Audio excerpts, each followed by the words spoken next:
In your visual landscape with animals, you see them for months, years, in plants.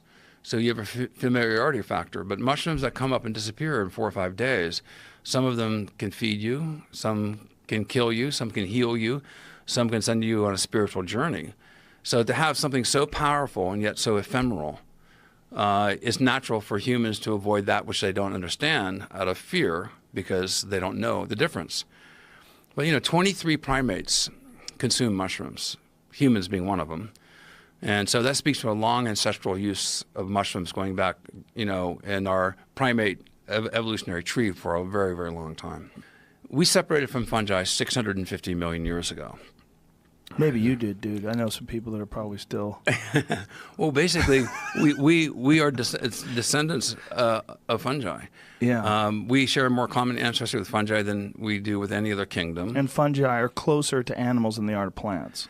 Animals came from fungi. Whoa. You and I are actually fungal bodies. Oof. I'm speaking to basically another fungal body right now. Okay. And from a cellular point of view, under the microscope, human cells, animal cells, and fungal cells are very, very similar. We exhale carbon dioxide, we inhale oxygen. And it's really interesting that the many of the bacterial diseases that infect fungi also infect us. Our best antibiotics against bacteria come from fungi, penicillin being the obvious example. But, the universe was created about 13.8 billion years ago from the Big Bang. The Earth coalesced out of stardust about 4.5 billion. The earliest records of life we have is about 3.8 billion years ago, single-celled organisms. But just recently in lava beds in South Africa, they found mycelium infused through the lava 2.4 billion years ago. Now, we split from fungi 650 million years ago. And then in Brazil this past year, they found a fully intact, apparently a fossilized mushroom published in Nature, which is a very, very reputable scientific journal. And that one is 1.4 billion years old. So the oldest multicellular organism in the fossil record today is this fungus in lava in South Africa 2.4 billion years ago. A fully formed mushroom who had its form was growing 1.4 billion years ago. We separated from fungi 650 million years ago. Mushrooms have had their form longer than we have had our form by more than 1 billion years. So, but think of that. Mushrooms had their form before we had ours. Yeah. These are elders. These are ancient organisms. These are the overlord underlords of our ecosystem. And I suspect, and as these neural networks, they have more neural connections in the mycelial mass. There are over 1,000 acres than we have in our brain.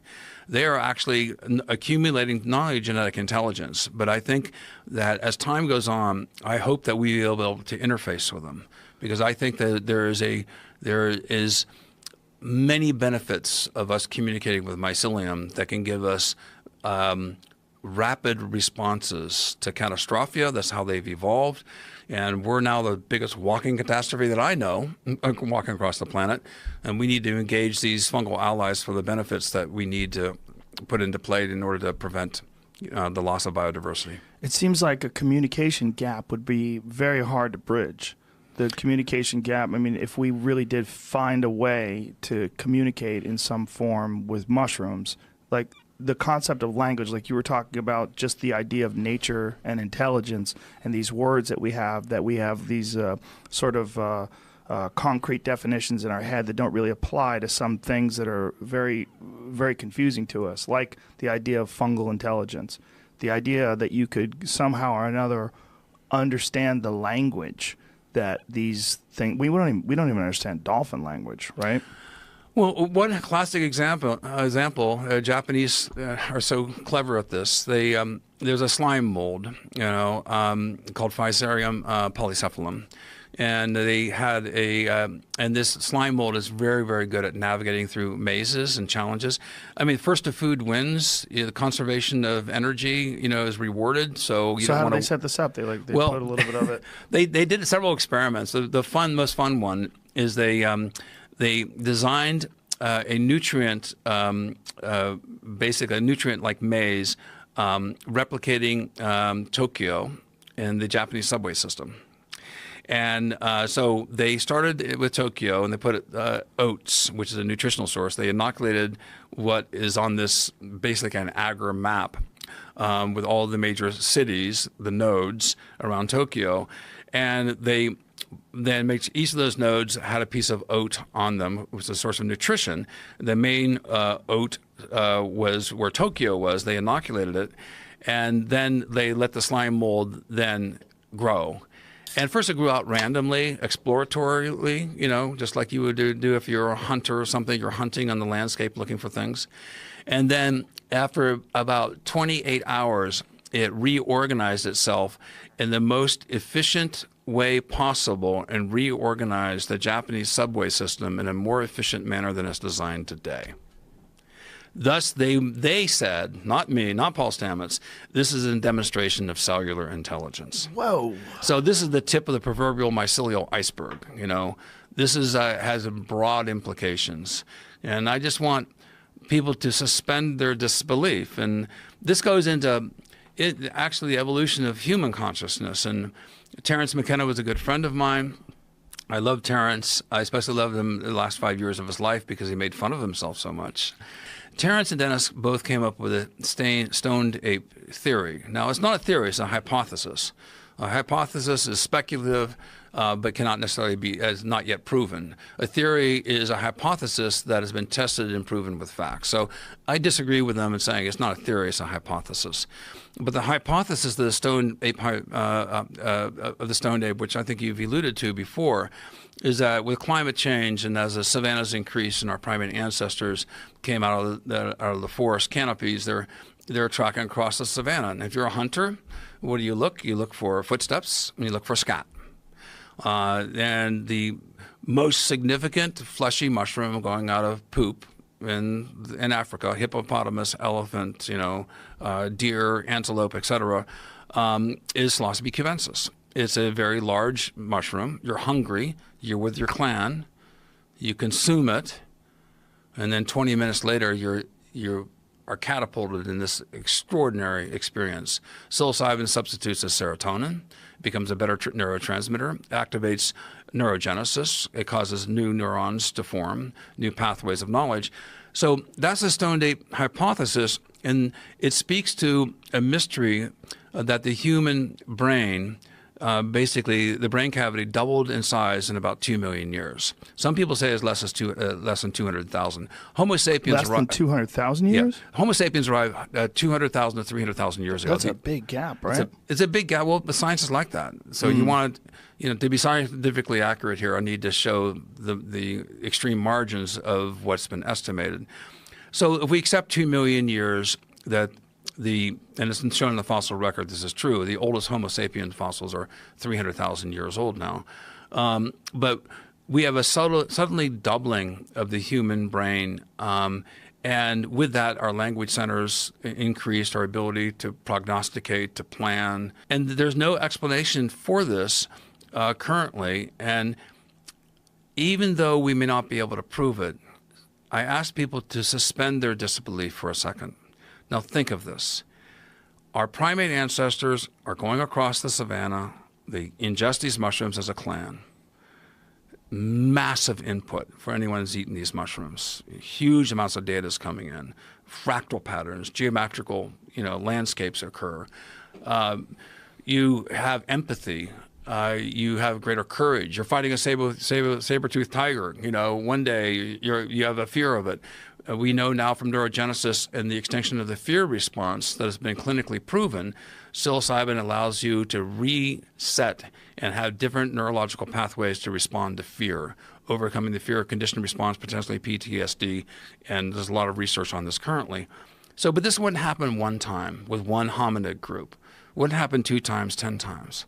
It happened millions and millions and millions and millions of times over millions and millions of years. This leads to what I think is called, this should be called epigenetic neurogenesis.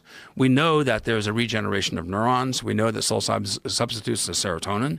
It opens the floodgates of the senses. You have a lot more data coming in. And we know that you have the extinction of the fear response. That isn't authentic. Look at me. I'm a tree. I've been a tree for hundreds and hundreds of years, and I will be a tree for hundreds and hundreds of more years.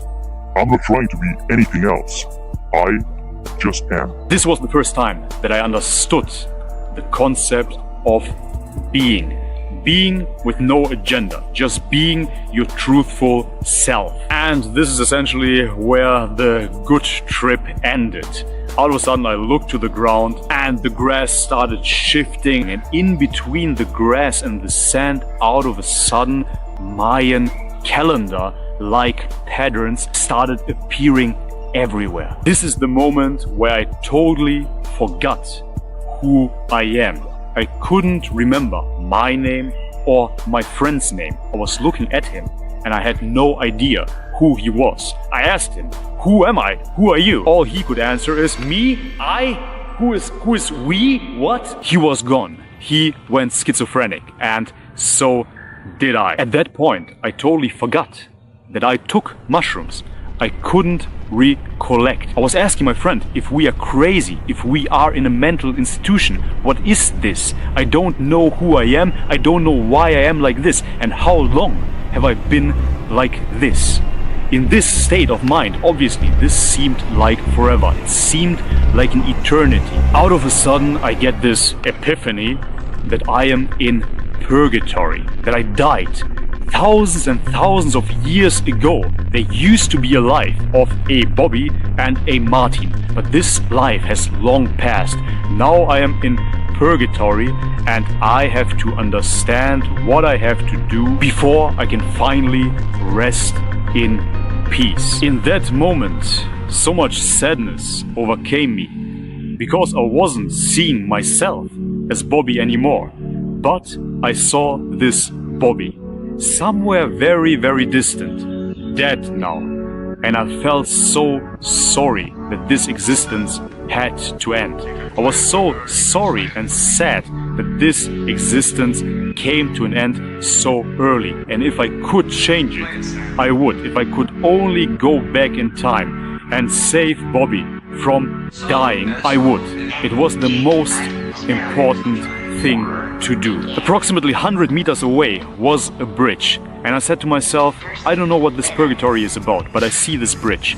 If I reach this bridge, then I will be safe, whatever that means. So I tell my friend, hey dude, okay, do you see that bridge? Let's just go there, and once we reach it, everything will be fine. We start walking, right? And I come closer and closer. The bridge comes closer and closer and closer, and I'm almost there. Maybe 5 more meters.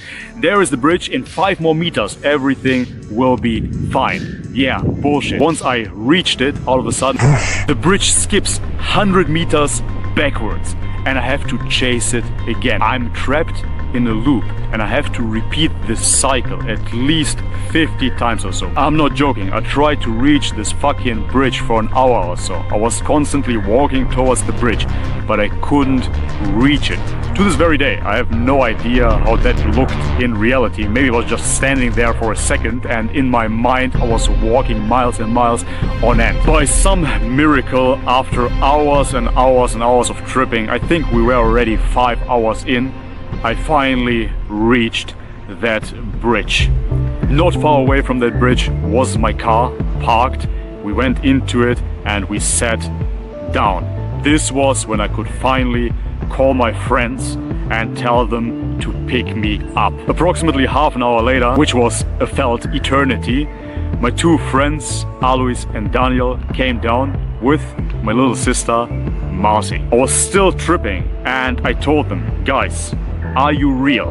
Are you real or am I dead? Can you please tell me? I don't know. My sister was joking, like, hey, this is just a dream. I really had no idea if I'm alive or not. You could tell me anything at that point. I was completely gone. They took me into the car, gave me an energy drink to recover. Now we're sitting at my friend's house and we're chilling. We're sitting there, we're smoking joints, and we're talking about the mushroom trip. I'm trying to put my experience into words, and even to this very day, honestly, after recording this video now, I feel like I shed all over the experience because it doesn't do it justice. I only can try to put my primitive human words on this experience, but it won't do it justice either way. But what I notice while smoking that joint and chilling at my friend's house is that I can sit. Remember, I told you I couldn't sit because my nerves were so inflamed. And they asked me, yeah, how do you feel? And I say, I actually feel really, really good. It's kind of strange because before the mushroom trip I wanted to kill myself, but now the last thing that I want is dying. If anything, I want to live. So I was really curious, why can I sit? So I went to the toilet, I pulled down my pants, and my leg, that was swollen, twice the size, paralyzed, looks completely normal. My dick, that looked like this, looks like this. It's straight again. I couldn't believe it. It was a miracle in the truest sense of the word. I couldn't believe it.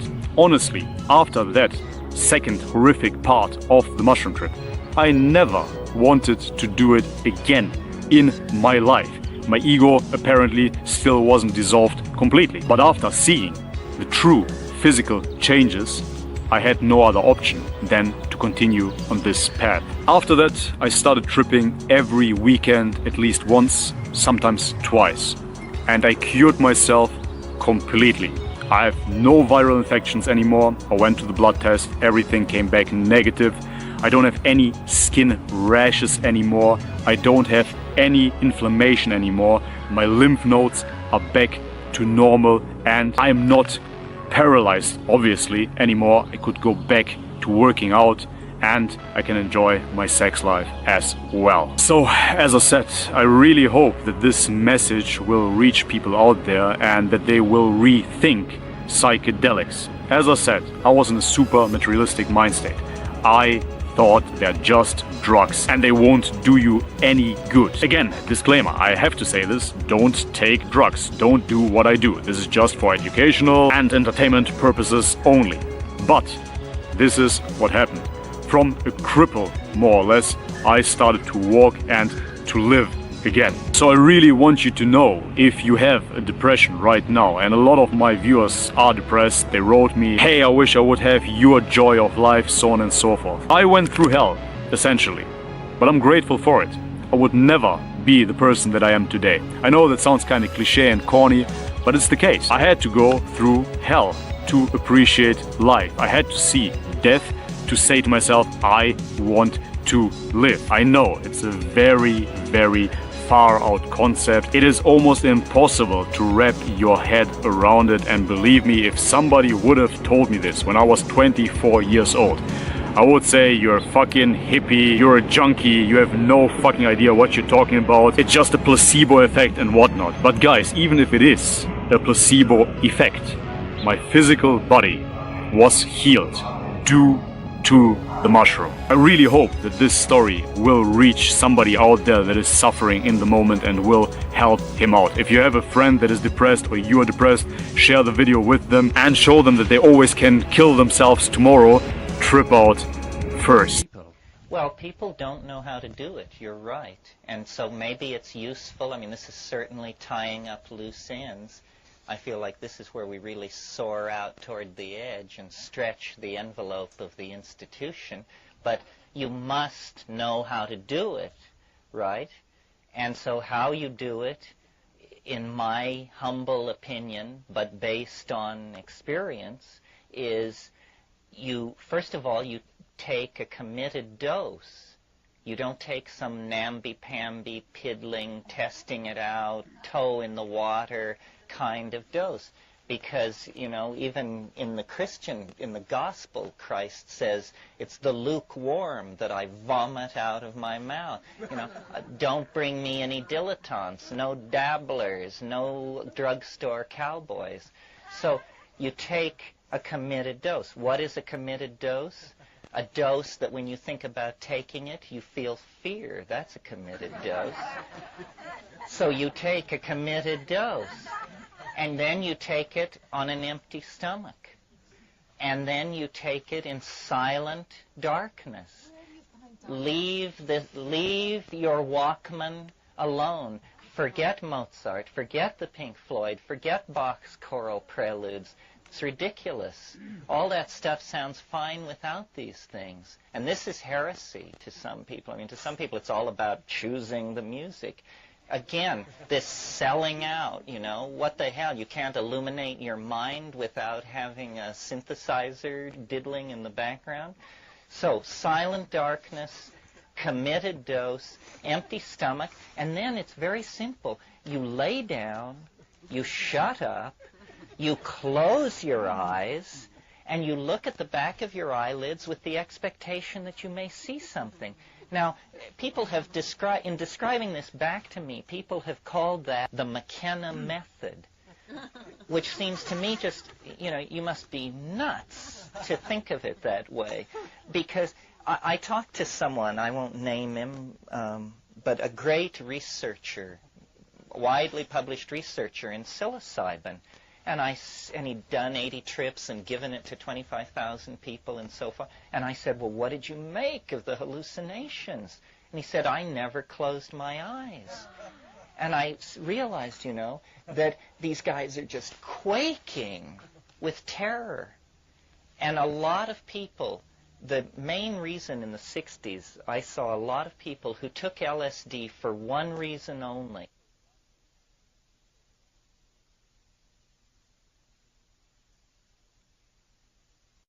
Committed dose in a shamanic situation, and and now I'm not advising this. This I do not advise, but this is how I do it. I do it alone. I have never understood the obsessive need people have to take drugs in groups. It just makes my flesh crawl. And the only time I've ever been able to do it comfortably was with Amazonian people and mestizo people where there was a language barrier. But if I take a psychedelic with somebody, then I listen to them breathing, and I hope they're all right, and I get all tangled up with, are they all right, and should I say something, and should I not say something, and this, and it just turns into this mother-hen thing that I can't stand. And often when I take psychedelics alone, I pass through a place where I say to myself, boy, I'm sure glad there's nobody else here, because I think this would really alarm them. At this point, people would be reaching for 411, and since I can't, it's not going to turn into an embarrassment for me.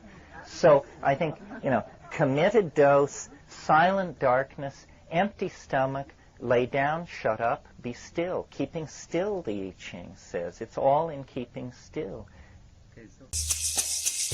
Hey, hey, hey. Hanna, Hanna, Hanna, Hanna.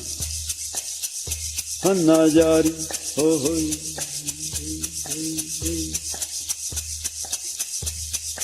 Kunchina Maka, Akka, Hava, Akka, Hava Mundi Havaka, Alpa Mama, Hanna, Hanna, Hanna, Hanna, Hanna, Hanna Yari, hey, hey, hey, hey, hey, hey, hey, hey,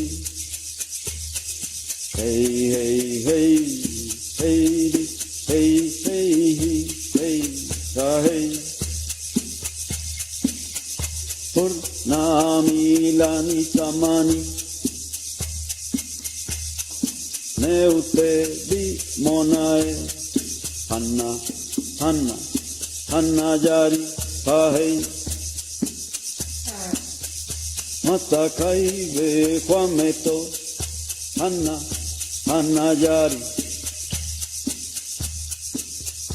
Peti Riva, Kwameto, Meravi, Kwameto, Hanna, Hanna, Hanna Yari, Pahei, hey, hey, hey. Hey, di, di, hey, hey, hey, Hanna, Hanna, Hanna Yari, hey, hey, di, hey, hey, hey, hey, di, hey, hey, hey, hey, Hanna, Hanna, Hanna, Hanna Yari, oh, oh, hey, hey. Hanna Yari Komeku, komeni Hanna hanna jari hey hey hey hey hey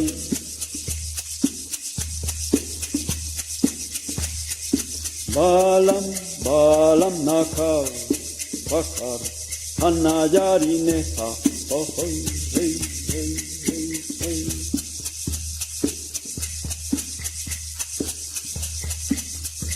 mahukuta